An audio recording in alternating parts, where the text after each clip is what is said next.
قرآن حکیم میں یہ واقعہ موجود ہے کہ خداوند عالم نے حضرت آدم علیہ السلام کی توبہ چند اسماء کی بدولت جلد قبول کر لی، چند اسماء کی بدولت۔ تو وہ اسماء کون تھے؟ یہ اسماء اہل بیت کرام علیہ السلام تھے، محمد و اہل بیت محمد تھے۔ اگر ہم انہی کی پاک وسیلے خدا کے حضور پیش کریں اور انہی کے وسیلوں کی وجہ سے خداوند عالم سے بارگاہ میں التجا کریں تو وہ خداوند عالم قادر ہے۔ ان اللہ علی کل شیء قدیر، بے شک خدا ہر چیز پہ قادر ہے۔ خدا تقدیر بدل سکتا ہے، لیکن بدلنا نہ بدلنا یہ اختیار خداوند عالم کے پاس ہے۔ مطلب ہم دعا سے اللہ تعالیٰ سے کچھ بھی منوا سکتے ہیں۔ جی سر اب تھوڑا سا ایکسپلین کر دیں کہ جو مسکنسیپشنز لوگ کریٹ کرتے ہیں، غلط فہمیاں پیدا کرتے ہیں، اس کی دین میں کیا سزا ہے؟ قبلہ پہلے آپ تھوڑا سا بتا دیجیے اس بارے میں۔ میں نے پہلے عرض کیا ہے کہ جو اپنی طرف سے ان کی باتیں بنا کر اور خود ساختہ جو سلسلہ بنا لیا جائے کہ اب میں نے یہ ہاتھ دکھایا ہے تو اس میں مجھے یہ بتانے والے نے یہ بتا دیا کہ اب یہ تمہارے اوپر یہ فلاں مصیبت آنے والی ہے تو بندہ اس سے ڈر جائے تو یوں ہو جائے، ایسا کچھ نہیں ہے۔ ابھی حضرت نے بھی بڑا خوبصورت اس کو ایکسپلین کیا ہے، بتایا ہے۔ اور قرآن حکیم 13واں پارہ ہے، سورہ رعد کی آیت مقدسہ ہے، یمحو اللہ ما یشاء ویثبت عندہ ام الکتاب، کہ جو اللہ چاہتا ہے لکھ دیتا ہے، جو اللہ چاہتا ہے مٹا دیتا ہے۔ اللہ جو چاہتا ہے لکھتا ہے، جو چاہتا ہے مٹا دیتا ہے، اور اللہ کے پاس ہی سب کچھ لکھا ہوا ہے۔ اور یہ جو لکھنا اور یہ مٹانا جو ہے، یہ رب تعالیٰ کیوں لکھتا ہے اور کیوں مٹاتا ہے؟ تو دنیا میں دو ہی وجوہات ہیں مٹانے کی، یا تو خط خوبصورت نہ ہو یا لکھائی میں کچھ غلطی ہو تو پھر مٹایا جاتا ہے۔ تو اللہ تبارک و تعالیٰ کا خط بھی ہے، وہ خوبصورت ہے اور اعلیٰ ہے، اور اس میں غلطی کا امکان ہی نہیں ہے۔ مٹانا پھر کیا ہے؟ مٹانا یہی ہے کہ جب کوئی اللہ کا بندہ ہاتھ اٹھا دے اور کہے مالک اس کی تقدیر میں یہ لکھا ہے، تو اللہ فرماتا ہے کہ میرے بندے نے مجھ سے سوال کیا ہے، فرشتوں اس کا پچھلا جو لکھا ہوا ہے وہ مٹا دو، اب نیا اس کی قسمت میں لکھ دو، جو اس یہ مانگ رہا ہے اس کو عطا کر دو۔ یہی لکھنا اور یہ مٹانا ہے۔ اور یہ مشہور بات ہے، حدیث پاک بھی ہے کہ دعا تقدیر کو بدل دیتی ہے۔ دعا مومن کا ہتھیار ہے۔ حضور فرماتے ہیں کہ دعا جو ہے وہ مومن کے لیے ہتھیار ہے۔ مومن جب دعا کے لیے ہاتھ اٹھاتا ہے تو اللہ تبارک و تعالیٰ اس کی دعا کو قبول کر کے اس کا جو پچھلا لکھا ہوا ہے وہ مٹا کر نیا اس کے لیے لکھ دیتا ہے، صرف اس کی دعا کے ذریعے۔ جی بالکل، ایک دعا کے۔ قبلہ آپ ذرا روشنی ڈالیے گا کہ جو مسکنسیپشنز لوگ پیدا کرتے ہیں، غلط فہمیاں، ان کی دین میں کیا سزا ہے دین اسلام؟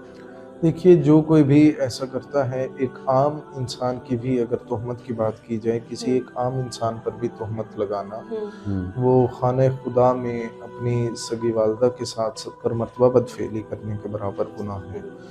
تو اس قدر گناہ ہے، ایک مرتبہ اگر انسان کسی ایک عام سے انسان پر بھی تہمت لگائے تو ایسے لوگوں کو ڈرنا چاہیے، خوف خدا کرنا چاہیے۔ جس طرح کوئی انسان اس کائنات سے چلا جاتا ہے تو عموماً دعا کروائی جاتی ہے کہ اے میرے مالک، اس کی اولاد کو والدین کے لیے صدقہ جاریہ بنا، صدقہ جاریہ بنا، صدقہ جاریہ بنا۔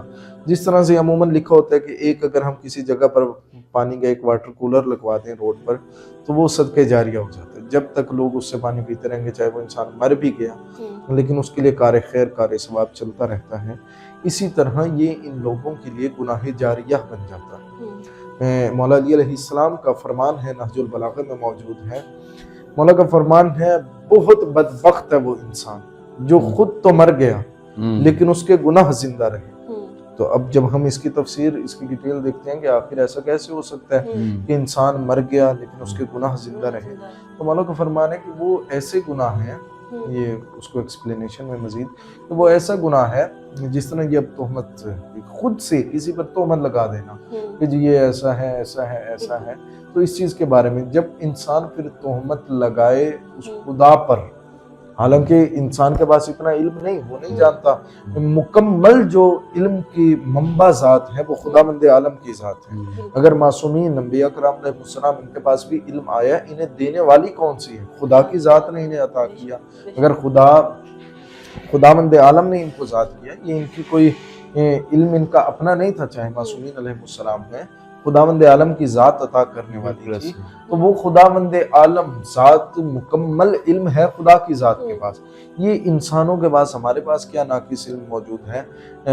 تو انسان ایسے کہہ دے نہیں جی تیری تقدیر میں یہ لکھا ہے، یہ لکھا ہے، یہ لکھا ہے، تو جب تک وہ انسان ایسا تقدیر میں نہ ہوا، خوف ہراس میں مبتلا رہے گا، اس انسان کے لیے مسلسل گناہ لکھا جا رہا ہے، اور ایسا گناہ لکھا جا رہا ہے جب تک وہ انسان خود معاف نہیں کرے گا تب تک خداوند عالم بھی اسے معاف نہیں کرے گا، کیونکہ یہ حقوق العباد میں آ جاتا ہے کہ جب تک وہ انسان جس کے ساتھ ناانصافی ہوئی، جب تک وہ خود نہیں معاف کرے گا تب تک خداوند عالم بھی معاف نہیں کر سکتا۔